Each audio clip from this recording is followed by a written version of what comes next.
Hey guys, welcome to government jobs Gyan YouTube channel. Guys, आज की इस वीडियो में हम बात करेंगे CSIR UGC नेट जून 2025 के notification online form apply process के बारे में। जी हाँ दोस्तों, नेशनल टेस्टिंग एजेंसी NTA ने CSIR UGC नेट जून 2025 एग्जाम के लिए नोटिफिकेशन रिलीज कर दिया है। कैसे आप इस एग्जाम में पार्टिसिपेट करने के लिए अपने फॉर्म अप्लाई कर सकते हो बिना कोई मिस्टेक किए हुए, इसकी पूरी जानकारी हम आपको स्टेप बाय स्टेप रजिस्ट्रेशन से लेकर प्रिंट तक इस वीडियो में देंगे। बस आपको इस वीडियो को स्किप के बिना शुरू से लेकर एंड तक देखना है। उसके बाद वीडियो पसंद आए तो इसे लाइक और शेयर कर दें। चैनल पर नए हो तो इसे सब्सक्राइब कर लें। साथ ही साथ आपको फॉर्म अप्लाई करते हुए जो जो भी प्रॉब्लम फेस हो रही है उन सभी का हल आपको इस वीडियो में मिल जाएगा। यहाँ पर कैसे आपको अपनी एजुकेशनल क्वालिफिकेशन देनी है, कैसे आपको अपने डॉक्यूमेंट अपलोड करने हैं, कौन सा डॉक्यूमेंट और फोटो और सिग्नेचर आपको कितने केबी में और किस फॉर्मेट में अपलोड करने हैं, पूरी जानकारी आपको इस वीडियो में दी जाएगी। बस आपको एंड तक हमारे साथ इस वीडियो में बने रहना है। तो बिना कोई वक्त गंवाए चलिए शुरू करते हैं। आपको इस वीडियो के डिस्क्रिप्शन बॉक्स में हमारी वेबसाइट IND-sarkari-naukri.in के इस पेज का लिंक मिल जाएगा। यहाँ पर आपको इस एग्जाम के रिगार्डिंग सभी डिटेल्स प्रोवाइड कर दी गई है। नेशनल टेस्टिंग एजेंसी NTA ने CSIR UGC नेट जून 2025 एग्जाम के लिए नोटिफिकेशन रिलीज कर दिया है। यहाँ पर आप 3 जून 2025 से 23 जून 2025 तक अपने फॉर्म अप्लाई कर सकते हो। एग्जाम आपका 26 से 28 जुलाई के बीच में होगा। यहाँ पर MSc डिग्री धारक या फिर इसके इक्विवेलेंट डिग्री धारक जिनके 55% मार्क्स है, अगर वो जनरल OBC कैंडिडेट है, और 50% मार्क्स रिक्वायर्ड है यहाँ पर SC ST PH कैंडिडेट के लिए, ये कैंडिडेट यहाँ पर एलिजिबल है, अप्लाई कर सकते हैं। या फिर आपके पास इंटीग्रेटेड कोर्स और BTech या फिर B फार्मा और MBBS कैंडिडेट भी यहाँ पर अप्लाई करने के लिए एलिजिबल है इस एग्जाम में पार्टिसिपेट करने के लिए। यहाँ पर 30 साल आयु सीमा रखी गई है JRF के लिए, और यहाँ पर लेक्चरशिप और असिस्टेंट प्रोफेसर की पोस्ट के लिए कोई आयु सीमा नहीं है। 1150 रुपये जनरल EWS के लिए फीस है, OBC के लिए 600, SC ST PH के लिए 325 रुपये फीस है, जो कि आप ऑनलाइन मोड में जमा करा सकते हो। आप ऑल इंडिया से ऑनलाइन मोड में इस एग्जाम में पार्टिसिपेट करने के लिए अपने फॉर्म अप्लाई कर सकते हो। उसके लिए आपको इस पेज को नीचे स्क्रॉल डाउन करना है, इंपोर्टेंट लिंक सेक्शन में आना है। सबसे पहले आपको ऑफिशियल नोटिफिकेशन PDF लिंक पर क्लिक करना है। आपके सामने CSIR UGC नेट जून 2025 का ये इन्फॉर्मेशन बुलेटिन ओपन हो जाएगा। इसमें आपको इस एग्जाम के रिगार्डिंग सभी डिटेल्स प्रोवाइड कर दी गई है, जैसे कि कब से कब तक आप अप्लाई कर सकते हो, कैसे अप्लाई कर सकते हो, क्या आपका एलिजिबिलिटी क्राइटेरिया होना चाहिए। पूरी जानकारी आपको इस नोटिफिकेशन में दे दी गई है। आप सभी डिटेल्स यहाँ से केयरफुली रीड करें, उसके बाद अपने फॉर्म अप्लाई कर लें। फॉर्म अप्लाई करने के लिए भी आपको हमारी वेबसाइट के इसी पेज पर ही अप्लाई ऑनलाइन का लिंक दिया गया है। जैसे ही आप इस लिंक पर क्लिक करेंगे तो आपके सामने NTA का ये ऑफिशियल पोर्टल ओपन होगा। गाइज, यहाँ पर अगर आपने पहले से रजिस्ट्रेशन कर रखा है तो आपको अपना एप्लीकेशन नंबर एंटर करना है, अपना पासवर्ड आपको एंटर करना है, ये कैप्चा कोड आपको यहाँ पर एंटर करना है, और लॉगिन की स्टेप पर क्लिक करते हुए आपको अपने डैशबोर्ड में लॉगिन कर लेना है, और फिर वहां से आपको अपना फॉर्म अप्लाई करना है। और अगर आप इस एग्जाम के लिए फर्स्ट टाइम अप्लाई करने जा रहे हो तो सबसे पहले यहाँ पर आपको अपना रजिस्ट्रेशन करना होगा। उसके लिए आपको यहाँ पर न्यू कैंडिडेट रजिस्टर हियर की ये टैब दी गई है, आप इस पर क्लिक करें। आपके सामने रजिस्ट्रेशन का फॉर्म ओपन हो जाएगा। उससे पहले यहाँ पर आपको कुछ जनरल इंस्ट्रक्शन दिए गए हैं, आपको इन्हें केयरफुली रीड करना है। पेज को नीचे स्क्रॉल डाउन करना है, चेकबॉक्स को ओके करना है, और फिर गाइज आपको क्लिक हियर टू प्रोसीड के इस ऑप्शन पर क्लिक कर देना है। नेक्स्ट यहाँ पर आपके सामने कुछ इस तरह से इंटरफेस ओपन होगा। अब यहाँ पर आपसे पूछा गया है कि क्या आपके पास आधार नंबर है और आप अपने आधार नंबर का उपयोग करके लॉगिन बनाना चाहते हैं, या फिर आपके पास डिजी लॉकर अकाउंट है उसके माध्यम से आप अपना लॉगिन बनाना चाहते हैं, या फिर आपके पास डिजी लॉकर खाता नहीं है, आप अपना डिजी लॉकर खाता बनाना चाहते हैं। तो यहाँ पर आप ऑप्शन सेलेक्ट करें। और अगर आपके पास academic bank of credit ID है, यानी कि ABC ID है, उसके माध्यम से आप लॉगिन बना सकते हैं, या फिर आप बनाना चाहते हैं अपनी ABC ID तो वो भी आप क्रिएट कर सकते हैं। आपके पास एक भारतीय पासपोर्ट है और आप अपने पासपोर्ट का उपयोग करके लॉगिन बनाना चाहते हैं तो उसके थ्रू आप यहाँ पर अपना रजिस्ट्रेशन कर सकते हैं पैन कार्ड के थ्रू। और आपके पास एक गैर भारतीय पासपोर्ट है तो भी यहाँ पर आप अपना लॉगिन बना सकते हैं। या फिर अगर आपके पास किसी अन्य सरकारी एकेडमिक स्कूल या कॉलेज का पहचान या प्रमाण पत्र फोटो के साथ है तो उसके थ्रू भी यहाँ पर आप अपना लॉगिन बना सकते हैं। तो कहने की बात यह है कि इन ऑप्शन में से आपको कोई भी ऑप्शन अपनी चॉइस के अकॉर्डिंग यूज करना है और अपना रजिस्ट्रेशन कंप्लीट कर लेना है, अपना लॉगिन यहाँ पर आपको क्रिएट करना है। यहाँ पर बेस्ट ऑप्शन आपके लिए आधार रहेगा। आपके पास आधार नंबर है, मोस्टली इंडिया में सभी के पास आधार है, तो आधार ऑप्शन आपके लिए सबसे बेस्ट रहेगा। यहाँ पर आप फर्स्ट ऑप्शन सेलेक्ट करें, फिर यहाँ पर आप अपना आधार नंबर एंटर करें, उसके बाद जनरेट ओटीपी के ऑप्शन पर क्लिक करें। फिर आपसे जिसका आधार नंबर लिंक है जिस मोबाइल नंबर से, उस पर एक ओटीपी आएगा, वो ओटीपी आपको यहाँ पर एंटर करके अपना आधार वेरीफाई करना है। तो यहाँ पर आपको वैलिडेट ओटीपी के ऑप्शन पर क्लिक करते हुए अपना आधार वेरीफाई कर लेना है। नेक्स्ट आपके सामने कुछ इस तरह से इंटरफेस ओपन होगा। यहाँ पर आपकी कुछ डिटेल आपके आधार से पिक कर ली गई है, जैसे कि आपका नाम, आपकी डेट ऑफ बर्थ। यहाँ पर अब आपको अपने फादर का नाम एंटर करना है, मदर का नाम एंटर करना है। डेट ऑफ बर्थ आपकी ऑटोमेटिकली आपको फिर मिल जाएगी अगर आप आधार के थ्रू यहाँ पर लॉगिन बना रहे हैं। फिर यहाँ पर आपको अपना ईमेल एड्रेस एंटर करना है, वही ईमेल एड्रेस एक बार फिर से एंटर करके उसे कंफर्म कर लेना है। उसके बाद यहाँ पर आपको अपना जेंडर सेलेक्ट करना है। फिर यहाँ पर आपको अपना मोबाइल नंबर एंटर करना है, मोबाइल नंबर एक बार फिर से एंटर करके उसे कंफर्म कर लेना है। फिर यहाँ पर आपके पास अगर कोई अल्टरनेट मोबाइल नंबर है तो वो भी आप एंटर कर सकते हैं। अपना आइडेंटिटी टाइप यहाँ पर आपको कोई भी सिलेक्ट कर लेना है, जैसे कि बैंक पासबुक विद फोटोग्राफ या फिर ड्राइविंग लाइसेंस या इलेक्शन कार्ड। आप अपने अकॉर्डिंग यहाँ पर ऑप्शन सेलेक्ट करें, उसका नंबर यहाँ पर आप एंटर करें। फिर यहाँ पर आपको अपना प्रेजेंट एड्रेस एंटर कर देना है। यहाँ पर आपको अपनी लोकेलिटी, कंट्री, स्टेट सेलेक्ट करना है। उसके बाद गाइज यहाँ पर आपको अपना परमानेंट एड्रेस एंटर देना है। और अगर आपका परमानेंट एड्रेस आपके प्रेजेंट एड्रेस के अकॉर्डिंग सेम है तो आप इस चेकबॉक्स को ओके करेंगे, ऑटोमेटिकली आपका परमानेंट एड्रेस आपके प्रेजेंट एड्रेस के अकॉर्डिंग फिल हो जाएगा। उसके बाद यहाँ पर आपको अपना पासवर्ड क्रिएट करना है। यहाँ पर पासवर्ड के लिए आपको गाइडलाइन दी गई है। पासवर्ड आपका यहाँ पर 8 से 13 कैरेक्टर के बीच में होना चाहिए और ये अल्फा न्यूमेरिक फॉर्मेट में होना चाहिए। मीन्स आपके पासवर्ड में कम से कम एक अपर केस कैरेक्टर, एक लोअर केस कैरेक्टर, एक इंटीजर नंबर, एक स्पेशल कैरेक्टर जैसे कि @ या फिर डॉलर होना चाहिए। तो इस फॉर्मेट में यहाँ पर आपको अपना पासवर्ड क्रिएट करना है। वही पासवर्ड आपको यहाँ पर कंफर्म पासवर्ड फील्ड में एंटर करना है कंफर्मेशन के लिए। उसके बाद यहाँ पर आपको एक सिक्योरिटी क्वेश्चन सेलेक्ट करना है, उसका आंसर आपको यहाँ पर देना है। फिर आपको ये सिक्योरिटी पिन इस बॉक्स में एंटर करना है और उसके बाद गाइज आपको सबमिट के इस ऑप्शन पर क्लिक कर देना है। नेक्स्ट आपने जो डिटेल प्रोवाइड कराई है उसका पूरा प्रीव्यू यहाँ पर आपको शो कर दिया गया है। आपको सभी डिटेल्स केयरफुली चेकआउट करनी है, पेज को नीचे स्क्रॉल डाउन करना है, इन सभी चेकबॉक्सेस को आपको ओके करना है। आई एग्री के चेकबॉक्स को भी ओके करना है। कहीं पर कोई मिस्टेक है तो आप यहाँ पर एडिट रजिस्ट्रेशन फॉर्म के ऑप्शन पर क्लिक करके एडिट कर सकते हो। और अगर सभी चीज़ें ओके हैं तो यहाँ पर बस अब आपको सबमिट एंड सेंड ओटीपी के इस ऑप्शन पर क्लिक कर देना है। इस तरह से यहाँ पर आपका रजिस्ट्रेशन सक्सेसफुली कंप्लीट हो जाएगा। आपकी रजिस्टर्ड ईमेल आईडी पर एक ओटीपी आया होगा, वो ओटीपी आपको यहाँ पर एंटर करना है। ये कैप्चा कोड आपको यहाँ पर एंटर करना है और उसके बाद गाइस यहाँ पर आपको वेरीफाई के ऑप्शन पर क्लिक करके अपनी ईमेल को वेरीफाई कर लेना है। इस तरह से यहाँ पर आपका रजिस्ट्रेशन सक्सेसफुली कंप्लीट हो जाएगा। आपकी ईमेल आईडी पर एक एप्लीकेशन नंबर आपको प्रोवाइड करा दिया गया है, सबमिट कर दिया गया है। आपको उसे केयरफुली नोट डाउन करके रख लेना है फ्यूचर यूज के लिए। और यहाँ पर अब आपको ओके के इस ऑप्शन पर क्लिक करना है। फिर आपके सामने लॉगिन का इंटरफेस ओपन हो जाएगा। यहाँ पर आने के बाद अब आपको अपना एप्लीकेशन नंबर एंटर करना है जो आपकी ईमेल आईडी पर आया है। अपना पासवर्ड आपको एंटर करना है जो आपने रजिस्ट्रेशन करते हुए क्रिएट किया था। ये सिक्योरिटी पिन आपको यहाँ पर एंटर करना है और उसके बाद आपको लॉगिन के इस टैब पर क्लिक करते हुए लॉगिन कर लेना है। लॉगिन करने के बाद आपके सामने आपका डैशबोर्ड कुछ इस तरह से शो होगा। अब यहाँ पर आपको अपना एप्लीकेशन फॉर्म कंप्लीट करना है। उसके लिए अब आपको कंप्लीट एप्लीकेशन फॉर्म के इस ऑप्शन पर क्लिक करना है। नेक्स्ट आपके सामने कुछ इस तरह से इंटरफेस ओपन होगा। यहाँ पर आपका एप्लीकेशन फॉर्म स्टार्ट हो चुका है। कुछ चीज़ें यहाँ पर आपकी ऑटोमेटिकली आपको फील्ड मिल जाएगी जो आपने रजिस्ट्रेशन टाइम पे प्रोवाइड कराई थी। अब यहाँ पर बस अब आपको सबसे पहले अपनी नेशनलिटी सिलेक्ट करनी है। उसके बाद यहाँ पर आपको अपना स्टेट सेलेक्ट करना है जिसका डोमिसाइल आपके पास है। अपनी कैटेगरी आपको सिलेक्ट करनी है। एक बार फिर से कैटेगरी को सिलेक्ट करके उसे कंफर्म कर लेना है।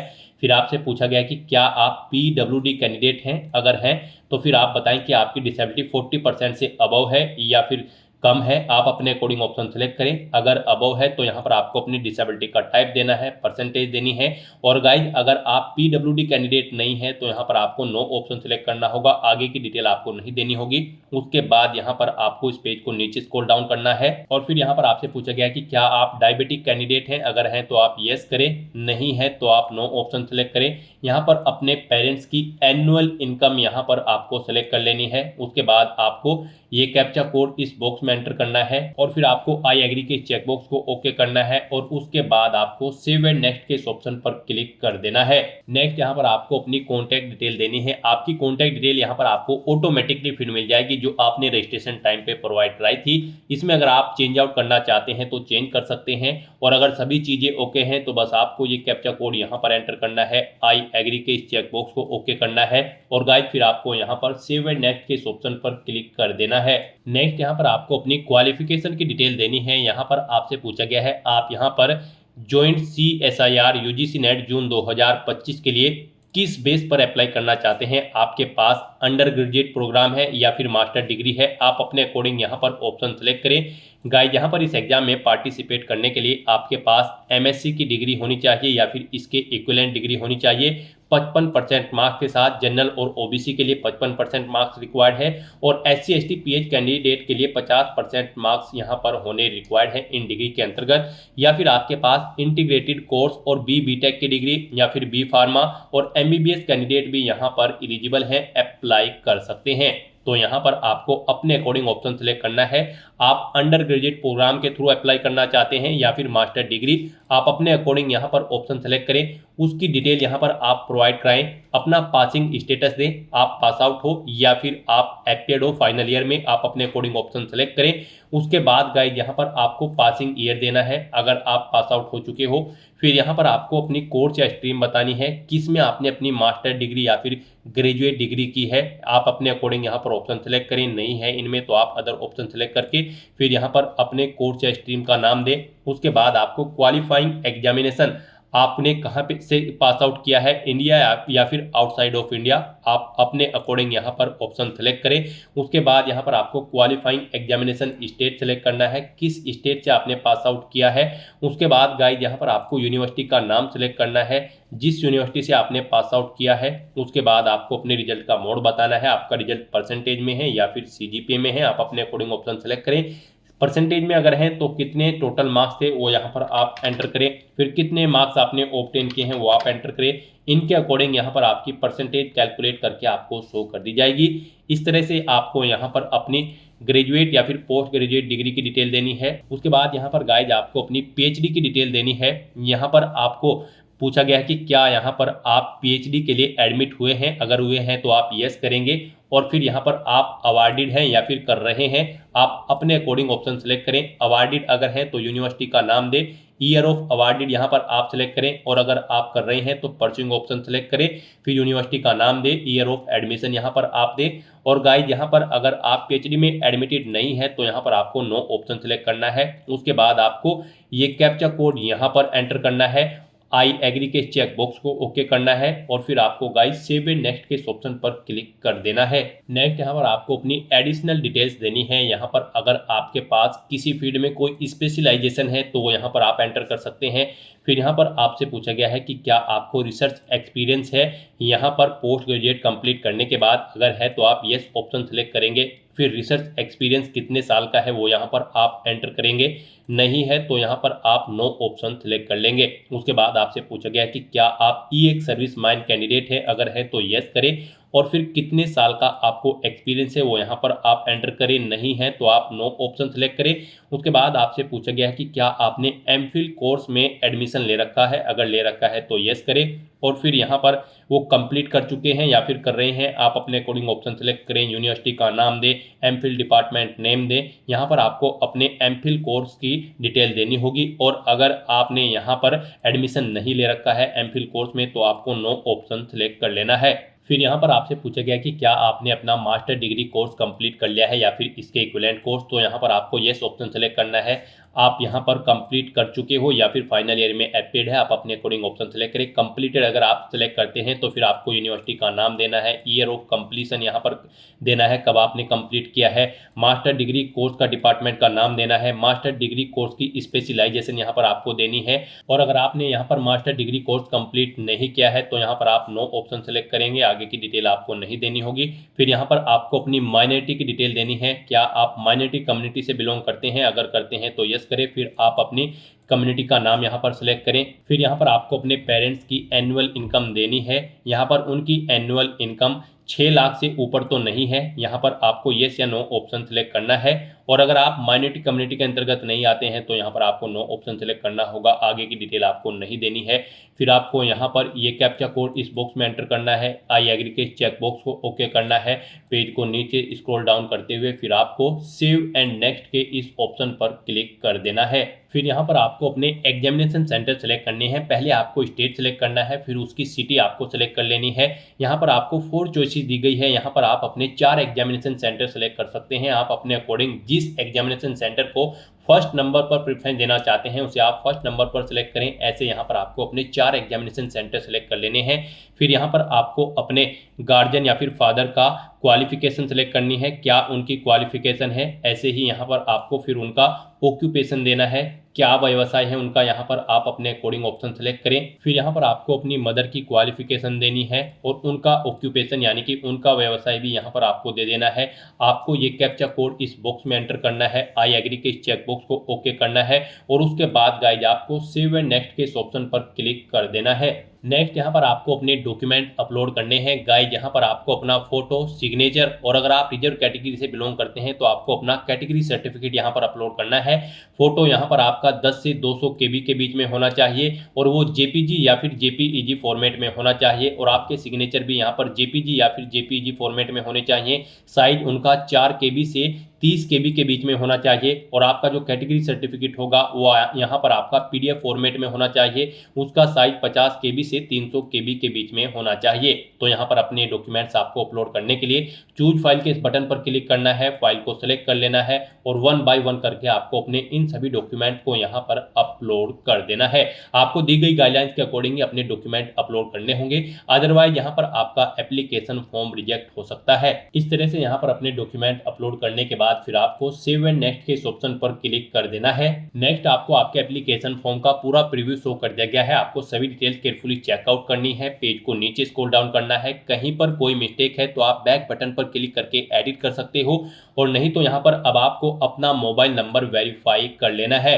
यहाँ पर आने के बाद गाइज आपको क्लिक हियर के इस लिंक पर क्लिक करना है और अपना मोबाइल नंबर आपको वेरीफाई कर लेना है। क्लिक हियर लिंक पर क्लिक करते ही आपके सामने कुछ इस तरह से इंटरफेस तो होगा। अब यहाँ पर आने के बाद आपको ये कैप्चा कोड इस बॉक्स में एंटर करना है और उसके बाद आपको सेंड OTP के इस ऑप्शन पर क्लिक कर देना है। फिर आपके रजिस्टर्ड मोबाइल नंबर पर एक OTP सबमिट किया गया होगा, वो OTP आपको यहाँ पर एंटर करना है। ये कैप्चा कोड आपको यहाँ पर एंटर करना है और उसके बाद आपको यहाँ पर वेरीफाई OTP के इस ऑप्शन पर क्लिक करके अपना मोबाइल नंबर वेरीफाई कर लेना है। OTP नहीं आया है तो आप रिसेंड OTP के ऑप्शन पर क्लिक करके दोबारा से अपना OTP यहाँ पर मंगा सकते हो और फिर उसे आपको यहाँ पर एंटर करते हुए वेरीफाई कर लेना है। मोबाइल नंबर वेरीफाई करने के बाद आपको आपके डैशबोर्ड में रिडायरेक्ट कर दिया जाएगा। यहाँ पर आने के बाद आपको दोबारा से कंप्लीट एप्लीकेशन फॉर्म की स्टेप पर क्लिक करना है। फिर आपको दोबारा से आपके एप्लीकेशन फॉर्म का प्रीव्यू शो कर दिया जाएगा। यहाँ पर आपका मोबाइल नंबर वेरीफाई हो चुका है। आपको पेज को नीचे स्क्रॉल डाउन करना है,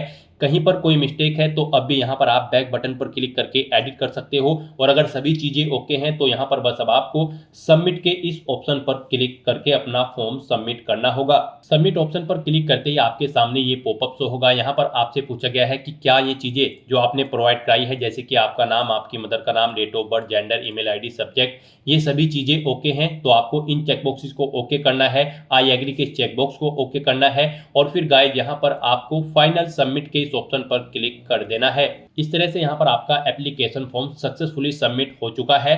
अब आपको अपना फीस पेमेंट करना है। लास्ट स्टेप यहाँ पर फीस पेमेंट का है। यहाँ पर आपका फॉर्म तो सबमिट हो चुका है, लेकिन इसे कंसिडर आपके फीस पेमेंट के बाद ही किया जाएगा। गाइस यहाँ पर हम आपको बता दें, अगर आप जनरल ईडब्ल्यूएस कैंडिडेट हैं तो आपको 1150 रुपये फीस जमा करानी होगी। ओबीसी कैंडिडेट हैं तो 600 रुपये और SC ST PH कैंडिडेट हो तो आपको 325 रुपये यहाँ पर फीस के रूप में जमा कराने होंगे। तो यहाँ पर बस अब आपका लास्ट स्टेप फीस पेमेंट का है। तो यहाँ पर आपको अपना फीस पेमेंट करना है। उसके लिए आपको पे नाउ के इस टैब पर क्लिक करना है। फिर यहाँ पर आपको अपना पेमेंट गेटवे सिलेक्ट कर लेना है, SBI या फिर ICICI। आप अपने कोडिंग ऑप्शन सेलेक्ट करें। ये कैप्चा कोड आप यहाँ पर एंटर करें और उसके बाद गाइज आप सेव एंड नेक्स्ट के इस ऑप्शन पर क्लिक कर दें। नेक्स्ट आपको फीस पेमेंट के गेटवे पर रिडायरेक्ट कर दिया जाएगा। यहाँ पर आप debit card, credit card, net banking या फिर UPI के माध्यम से अपना फीस पेमेंट कर सकते हो। गाइज यहाँ पर आपके लिए UPI बेस्ट ऑप्शन रहेगा। आप इस ऑप्शन का यूज करते हुए अपना फीस पेमेंट कर सकते हैं। तो यहाँ पर आप UPI के इस ऑप्शन पर क्लिक करें। उसके बाद आपके सामने कुछ इस तरह से इंटरफेस ओपन होगा। यहाँ पर आप UPI ID के थ्रू अपना फीस पेमेंट कर सकते हैं। आप अपनी VPA या फिर UPI ID यहाँ पर एंटर करें। फीस पेमेंट का अमाउंट यहाँ पर आप एंटर करें और कंफर्म के ऑप्शन पर क्लिक करते हुए यहाँ पर आप अपना फीस पेमेंट कर दें, या फिर आप QR कोड के थ्रू भी अपना फीस पेमेंट कर सकते हैं। आप यहाँ पर QR कोड का ऑप्शन सेलेक्ट करें। फिर आपके सामने ये QR कोड शो होगा, इसे आप स्कैन करें और अपना फीस पेमेंट कर दें। सक्सेसफुली फीस पेमेंट करने के बाद यहाँ पर आपके एप्लीकेशन फॉर्म की सभी टास्क कंप्लीट हो जाएगी और आपका एप्लीकेशन फॉर्म यहाँ पर सक्सेसफुली सबमिट हो जाएगा। उसके बाद आपको अपने डैशबोर्ड में जाकर अपने एप्लीकेशन फॉर्म का स्टेटस चेकआउट कर लेना है और उसका एक हार्ड कॉपी प्रिंट आउट ले लेना है फ्यूचर यूज के लिए, फ्यूचर रेफरेंस के लिए। तो दोस्तों ऐसे आप NTA CSIR UGC नेट जून 2025 के लिए अपना फॉर्म अप्लाई कर सकते हो बिना कोई मिस्टेक किए हुए। आज की इस वीडियो में बस इतना ही। आई होप ये वीडियो आपको पसंद आई होगी। अगर पसंद आई हो तो इसे लाइक और शेयर करें। चैनल पर नए हो तो इसे सब्सक्राइब कर लें। Thanks for watching.